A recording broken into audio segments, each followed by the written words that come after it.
Hello everyone, कैसे हैं आप लोग। आज मैं आपके लिए लेके आई हूँ क्लास 12th का हिस्ट्री का चैप्टर नंबर 11। मैंने आपको चैप्टर नंबर 9 एंड 10 करवा दिया है और ये हमारा 11 है, जो कि मैं आपको मस्ट टू में से करवा रही हूँ।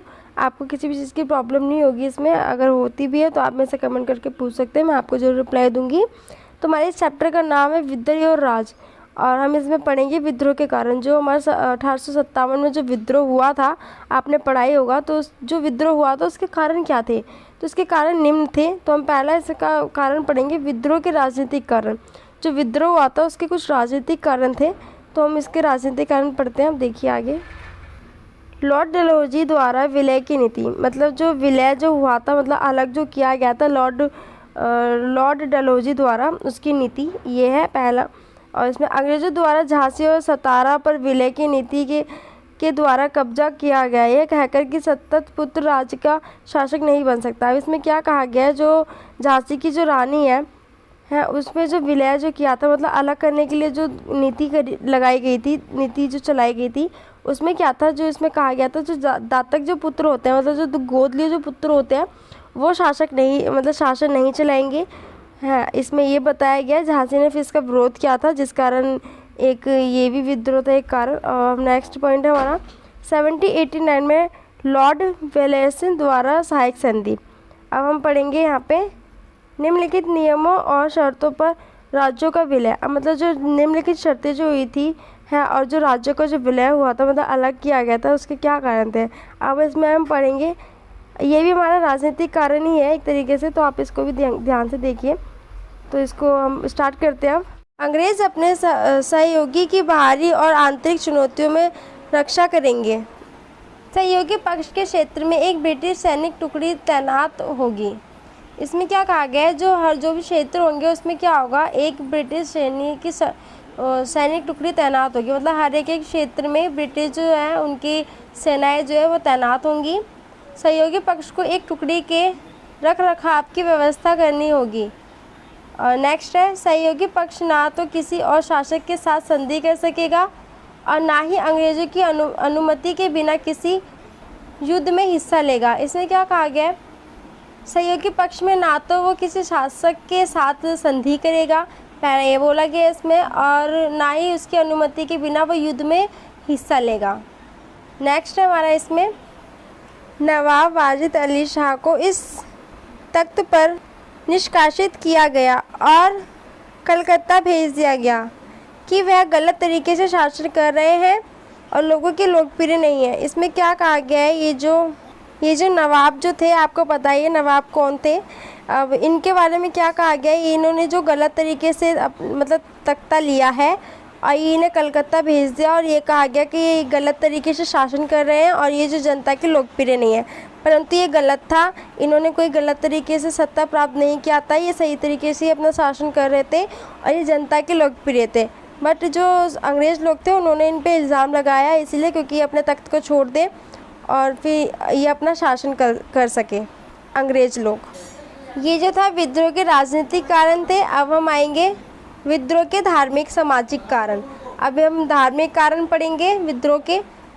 भारतीय समाज और धार्मिक नीतियों के कारण अंग्रेजों से असंतुष्ट थे। ये जो सेनाएं थी, जो प्रजा थी, वो क्या था, भारतीय सामाजिक जो धार्मिक नीतियों के कारण जो अंग्रेजों से खुश नहीं थे।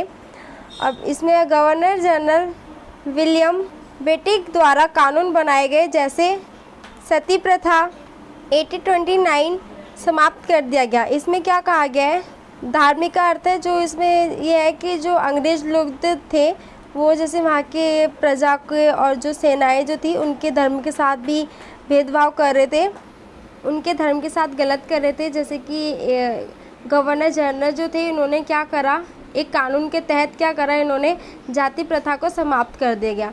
मतलब कि इनके साथ धार्मिक जो चीज़ें इनके साथ ये गलत कर रहे थे, उनके धार्मिक चीज़ों को बदल रहे थे। तो पहला ये धार्मिक कारण था विद्रोह का।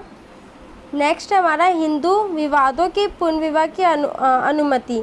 अब इसमें क्या कहा गया, इन्होंने क्या करा, जो हिंदू जो थे उनके वहाँ की जो विधवाएं थी उनको कहा गया कि आप पुनर्विवाह कर सकती हैं, उनको अनुमति दे दी गई। ये भी एक कारण था, धार्मिक कारण था विद्रोह का। नेक्स्ट है दत्तक ग्रहण को अब अवैध घोषित कर दिया, मतलब कि ये कि जो दत्तक जो होता है, मतलब हम किसी का पुत्र गोद ले लेते हैं अपने शासन को चलाने के लिए, उसके लिए मना कर दिया गया कि नहीं, हम अपने शासन को चलाने के लिए किसी का पुत्र गोद नहीं लेंगे।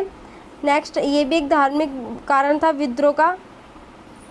अंग्रेजी स्कूलों और कॉलेजों को खोलना और शिक्षित संस्थानों में अंग्रेजी शिक्षा को बढ़ावा देना। मतलब कि ये क्या कर रहे थे, यहाँ पे जो ये अंग्रेजी स्कूल खोल रहे थे और कॉलेज खोल रहे थे, और ये जो अपनी जो अंग्रेजी जो शिक्षा है उनको बढ़ावा दे रहे थे, ये भी था कारण। अब ये हमारे विद्रोह के धार्मिक कारण थे। अब हम आते हैं विद्रोह के आर्थिक कारण पे आते हैं। अब हम इसमें बताएंगे कि विद्रोह के आर्थिक कारण क्या थे। भूमि बस्ती के अंग्रेजों द्वारा अपनाए गए विभिन्न तरीके, जैसे स्थायी बंदोबस्त, रेतवाड़ी और मालवाड़ी प्रणाली और भूमि राजस्व संग्रहण।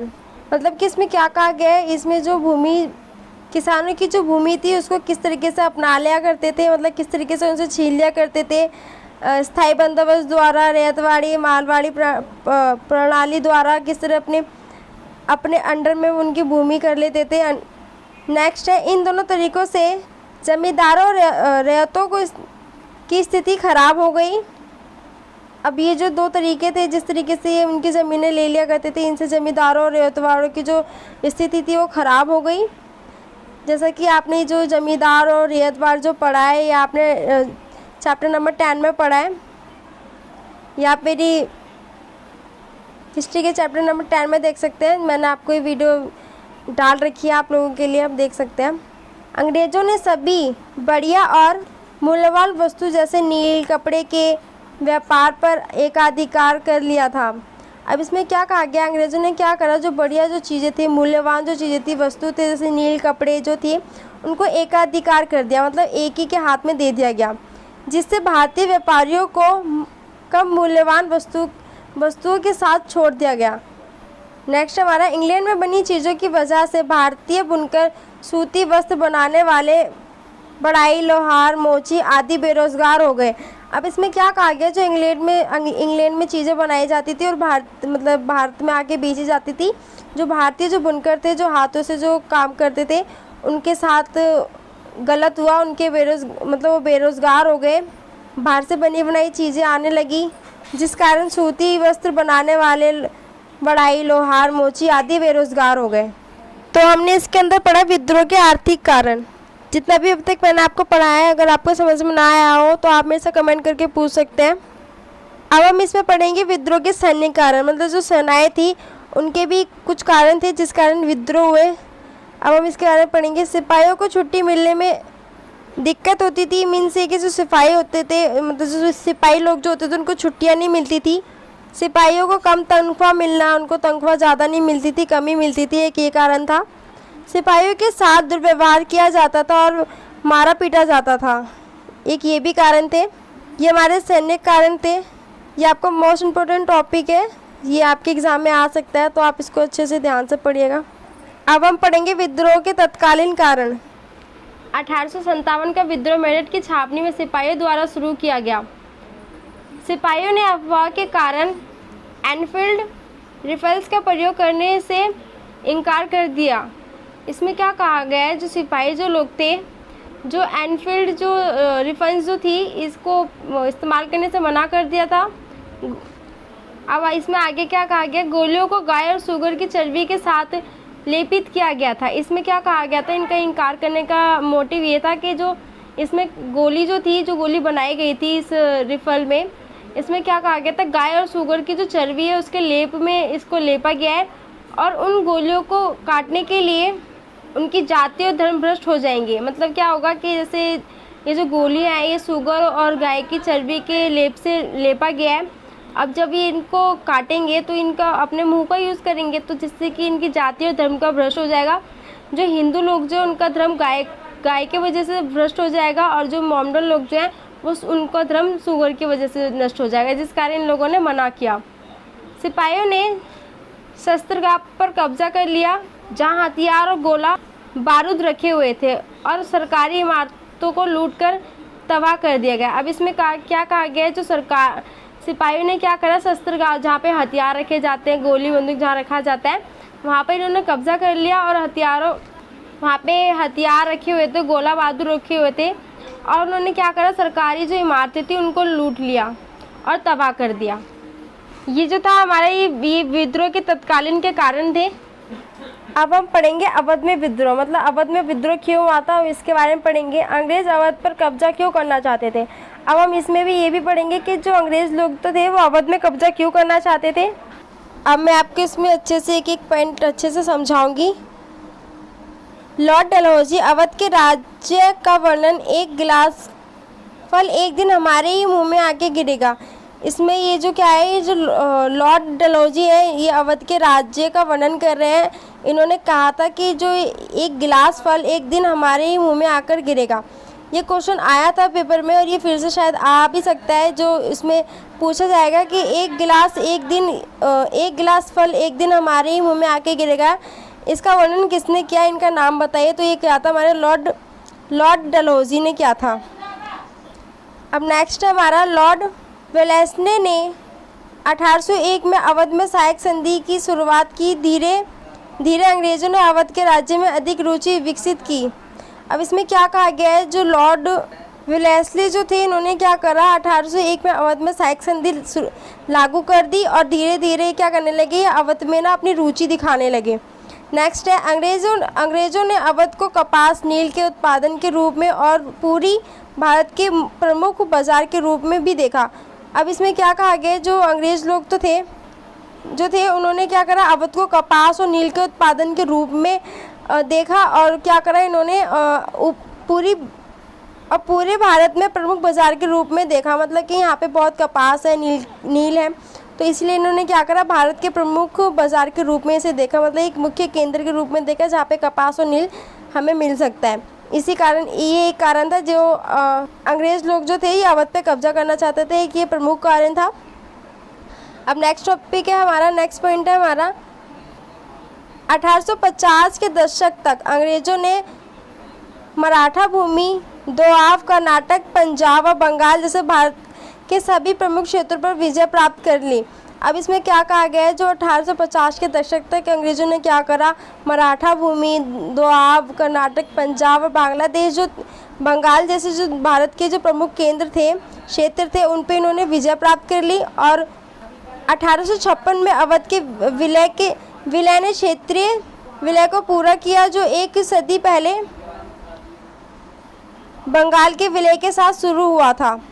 अब नेक्स्ट पॉइंट है हमारा, डलहौजी ने नवाब वाजिद अली शाह को निष्कासित कर दिया और उन्हें इस दलित पर कलकत्ता भेज दिया कि अवध को गलत तरीके से शासन कर रहे हैं। अब इसमें मैंने आपको पहले भी बताया था कि जो नवाब वाजिद अली जो थे इनके खिलाफ जो थे, डलहौजी ने क्या कहा था कि इन्होंने जो शासन है अपना गलत तरीके से कर रहे हैं और उन्होंने जो तख्त है अपना गलत तरीके से प्राप्त किया है और ये जनता की प्रिय नहीं है, ये इन्होंने कहा था। और इस तख्त पे क्या करें, लोग इनको कलकत्ता भेज दिया।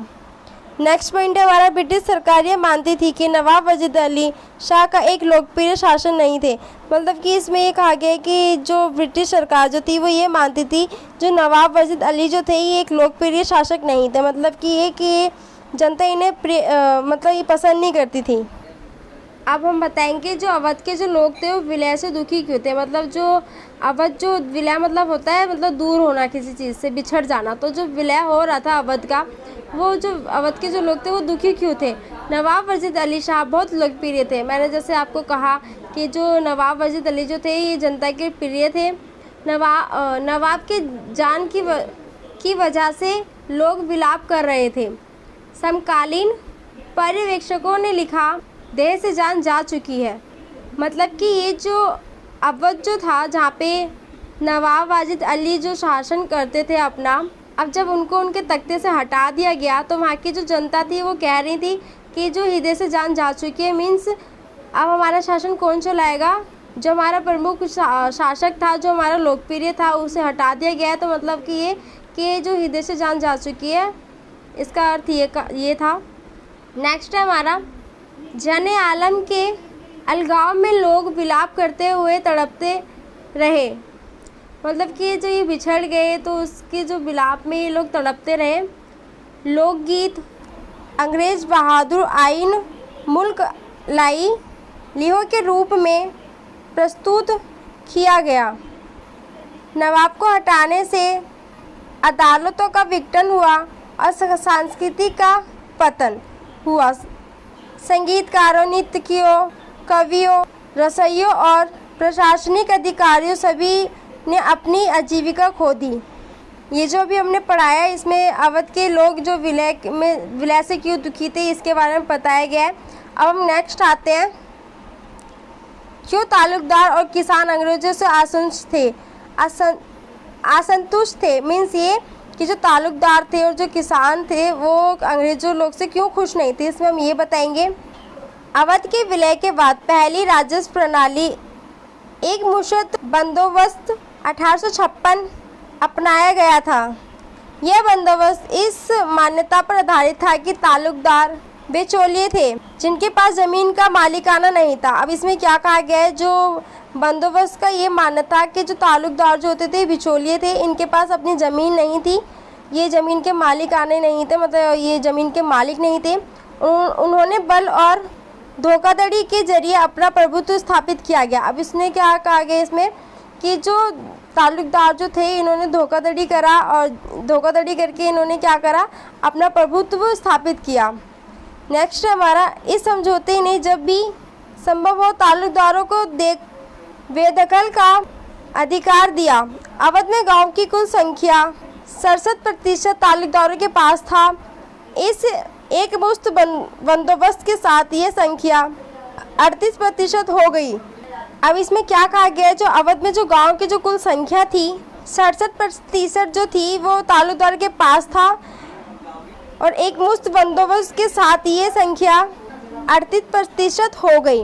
नेक्स्ट हमारा, बहुत से तालुकदार अवध के नवाब के प्रति निष्ठा रखते थे। तालुकदारों के बेदखल होने का मतलब एक संपूर्ण सामाजिक व्यवस्था का टूटना था। मतलब कि इसमें यह कहा गया जो अगर तालुकदार जो थे उनको बेदखल जब कर दिया था तो उसका मतलब यह था कि संपूर्ण सामाजिक व्यवस्था का टूटना, क्योंकि वे अपने क्षेत्र में फसल की विफलता या किसी भी त्योहार जैसी आवश्यकता में किसानों की मदद करते थे। मतलब कि इसमें यह कहा गया है जो तालुकदार जो थे वो किसानों की मदद करा करते थे, त्योहार से लेकर किसी भी परेशानियों से लेकर सभी में वो किसानों की मदद किया करते थे। बहुत से तालुकदार दयालु भावी भावक की छवि भी रखते थे। मतलब कि ये जो कुछ तालुकदार जो होते थे वो दयालु भी होते थे, इसमें ये कहा गया। और आगे हमारा, अंग्रेजों के राज्य में किसान मनमाने राजस्व आकलन और गैर लचीली राजस्व व्यवस्था की वजह से उनकी हालत खराब। अब आगे हमारा, फसल खराब होने के समय कोई छूट नहीं दी जाती थी। अब इसमें क्या होगा, जैसे कि किसान जो लोग थे उनकी फसल खराब हो जाती थी तो जो अंग्रेज़ लोग जो थे उनको छूट नहीं देते थे। ये भी नहीं कहते थे कि अगर आपकी फसल ख़राब भी हो गई है तो कोई बात नहीं, आप हमें थोड़ा कम ही दे देना, पर दे देना। लेकिन वो क्या करते थे, उनको कोई छूट नहीं मिलती थी, वो पूरा ही पैसा मांगते थे। तो इसमें ये कहा गया फसल ख़राब होने के समय कोई छूट नहीं दी जाती थी। नेक्स्ट हम इसमें पढ़ेंगे विद्रोह क्या चाहते थे। जो विद्रोह जो लोग जो कर रहे थे वो क्या चाहते थे। अब इसके कारण पूछेंगे, मतलब वो क्या चाहते थे।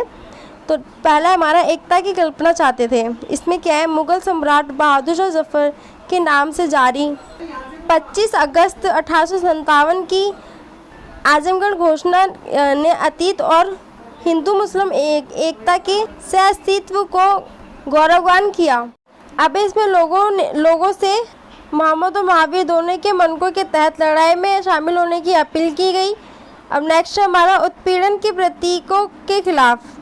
इसमें हम पढ़ेंगे विद्रोह ने ब्रिटिश विलय और उनके द्वारा तोड़ी गई संधि की निंदा की गई।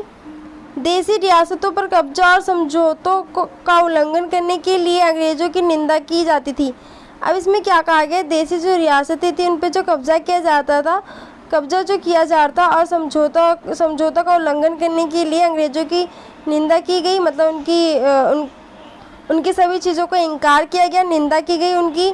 विदेशी व्यापार जिससे स्थानीय कारीगरों और बुनकरों को बर्बाद कर दिया था।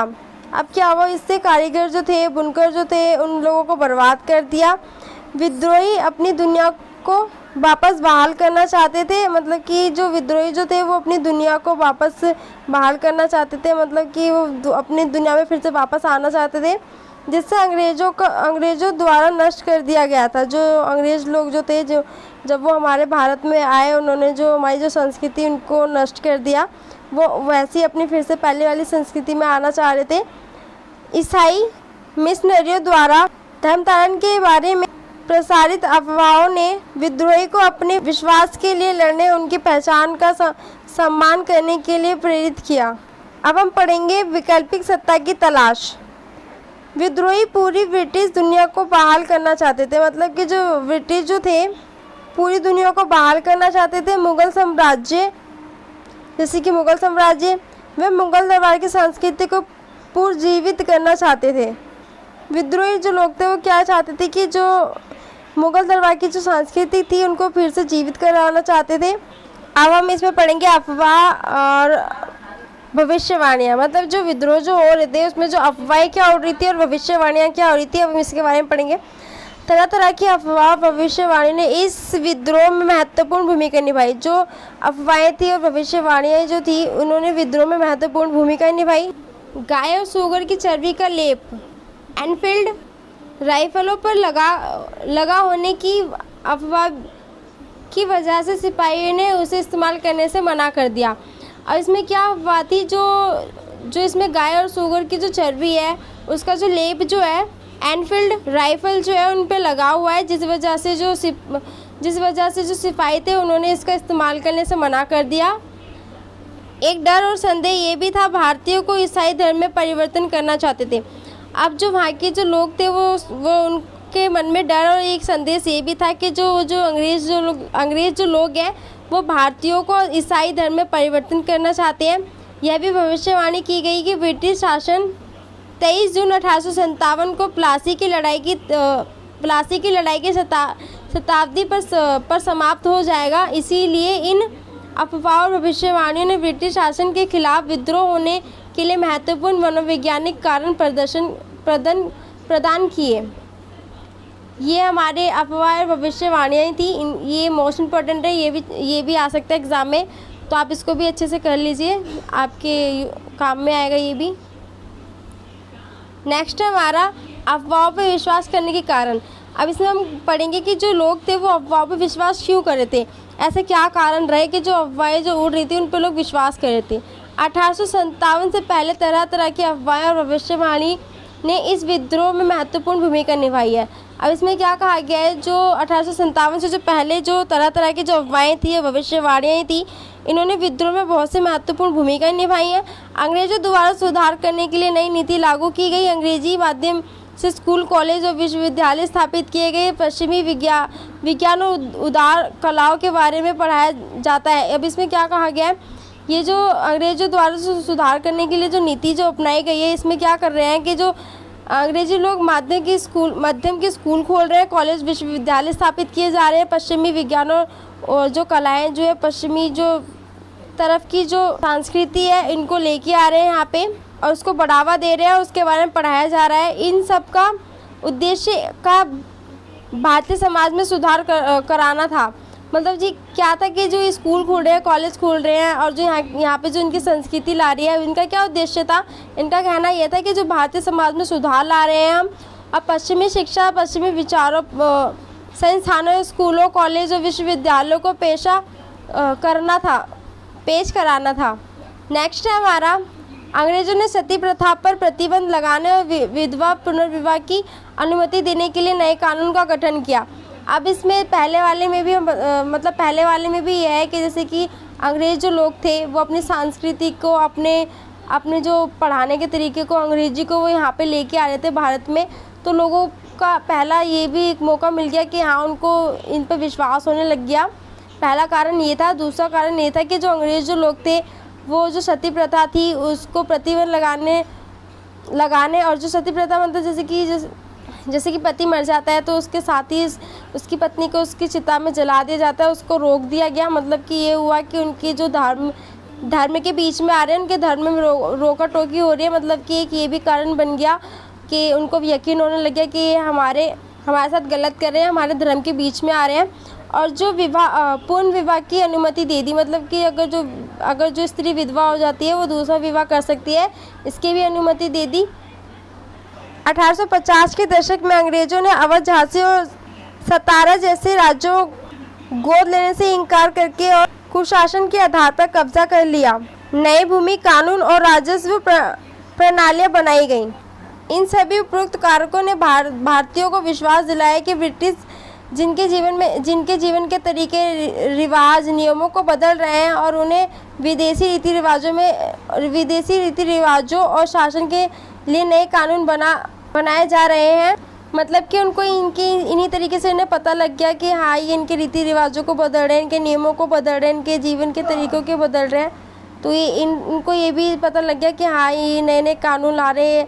तो ये एक प्रकार से हमारे संस्कृति को बदलना चाह रहे हैं। ईसाई मिशनरियों और उनकी गतिविधियों के तेज़ी से फैलने के साथ संदेह और बढ़ गया था। अब है हमारा विद्रोह का दमन। विद्रोह को कैसे दबाया गया, अब हम इसके बारे में पढ़ेंगे। कई कानून पारित किए गए। जब विद्रोह हो रहा था, जो अंग्रेज़ों ने क्या करा, कई से कानून पारित किए गए।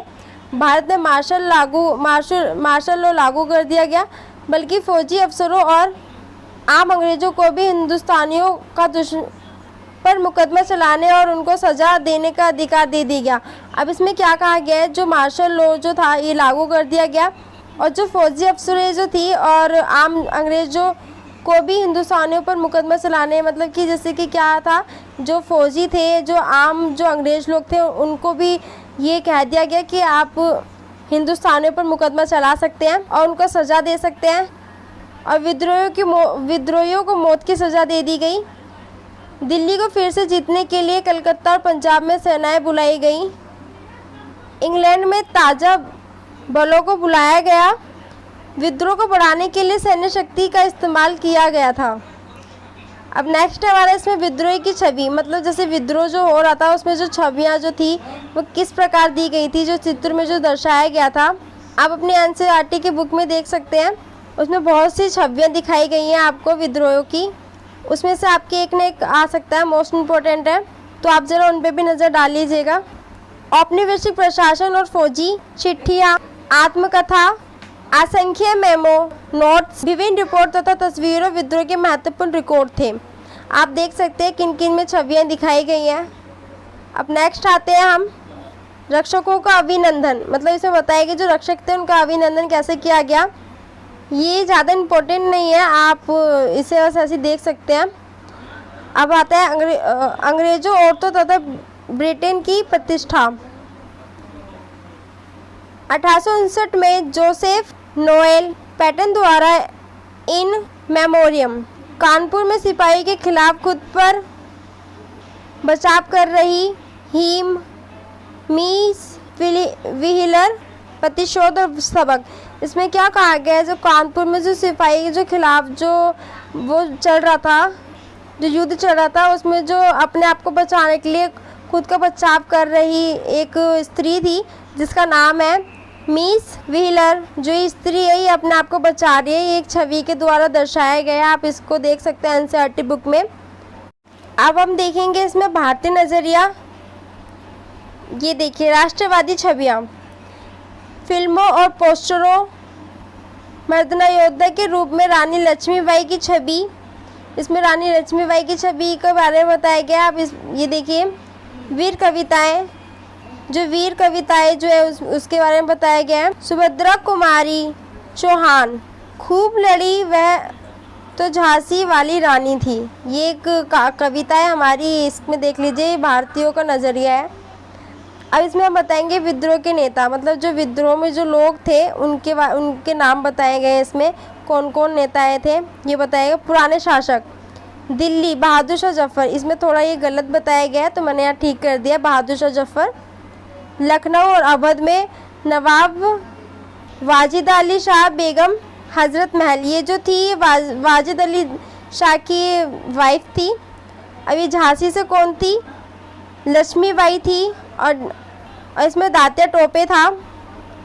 और धार्मिक नेता कौन थे इसमें, इलाहाबाद बनारस से जो थे मौलवी थे लियाकत अली, मौलवी लियाकत अली थे इसमें। और इसमें स्थानीय नेता के बारे में बताना, स्थानीय नेता में कौन था, बिहार से कुंवर सिंह थे, बरोड मतलब यूपी से शामल थे, अब हमें इसमें बताना है जनजाति नेता कौन थे।